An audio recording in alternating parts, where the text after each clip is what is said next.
بسم الله الرحمن الرحیم. در یورپ و امریکا قدر گناه هسته که عذاب خداوندیش نازل نموشه. بعضی سوال مونه، بعضی از دیسی سیکولار افراد ها سوال مونه. فحاشی زیاد است،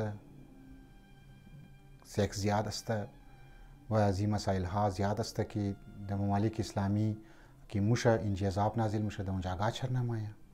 از این سوال ها معمولا جوان ها هم مونه، بعضی اونایی که یک غرض دارن اونها هم مونن. جوابش واضح است زنی من. اول خو مو ریالیتی رو باید توق کنی. مثلا در امریکا توقنی کالیفرنیا طوفان ها مایا و سیلاب مایا و گیردباد بادی چکر کی مخرا بسیار کلان و ویرانی هایی که است ایجاد مونه.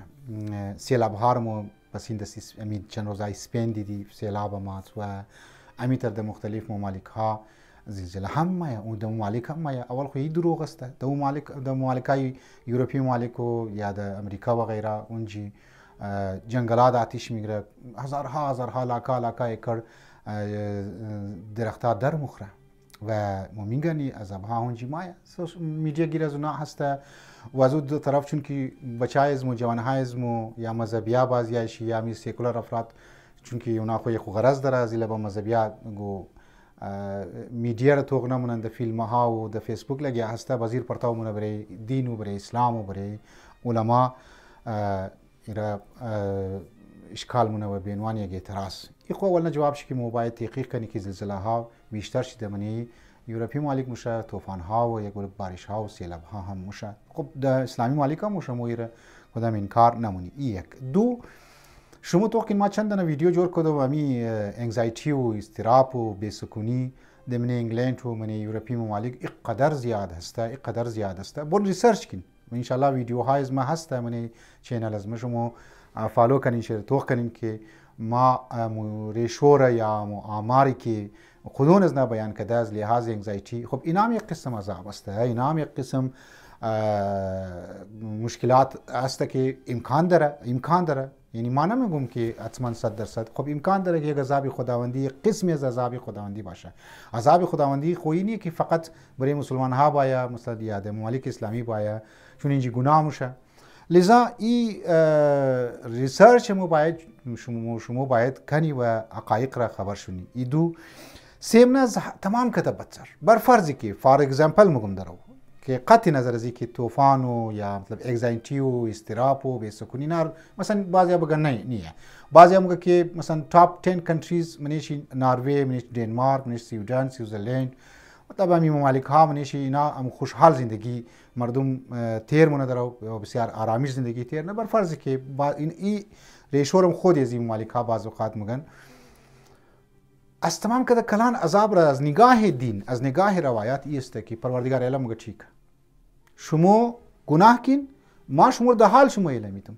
این کلانترین عذاب است که یک ملتی یا یک قومی یا یک مردمی که در گناه مبتلاش نزوبات میگن ما خوب بسیار آرام زندگی تیر منم درو، ما خوب بسیار در آسایش زندگی تیر منم. این تمام کده بده نه که از این جهتی که ما ام آسایش زندگی را بد بگم، نه امی کانسپتی که درو میگی که ما خوب بسیار خوب زندگی مونم درو، ما خوب آرام زندگی مونم، ما کاروبار ما بسیار خوب است.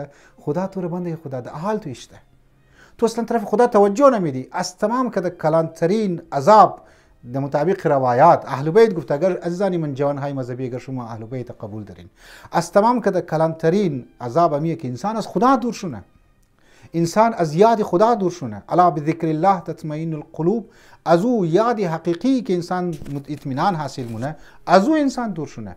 ممکنه یورپی ممالک بورا امو خوشی را دمنی کلب منی دانس کسته منی شراب و منی یک چند روز تفریح کسته اونا او را خیال کنه سکون را اونها تمپرری است دائمی کسته و همیشه سکون او در یاد خدا هسته که چنان که مود منی امزی یوتیوب شما برن سرچ کنین که اونهایی که طرف خدا هم دمزی یورپی ممالک افرادهایی که نای که اصلی مثلا امریکن بودن یا یورپی بودن اونها که مسلمان شدن نکته‌ای که اونها بیان کردن میگه که ما عالی فهمیده که چقدر سکون حقیقی منی در یاد خدا هسته، منی یاد خدا هسته. عزیزانی من اونا از برایزی که از اگزایتی و استراب تو تاکن مور درگز و شراب و افتا و توار کسته نشه و دانس و یا کلب کسته مورن टेम्परेरी तौर पर एक चंद देर बाद میگن که نه सोच میکنن که یار این خوبمون نشد.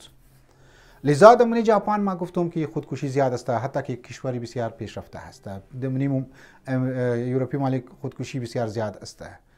البته باز هم میگم انصافی را این تقاضا مونه که اسلامی ممالک را مومویی نمیگم که اسلامی ممالک ایتر نیست، اسلامی ممالک هم ایتر است.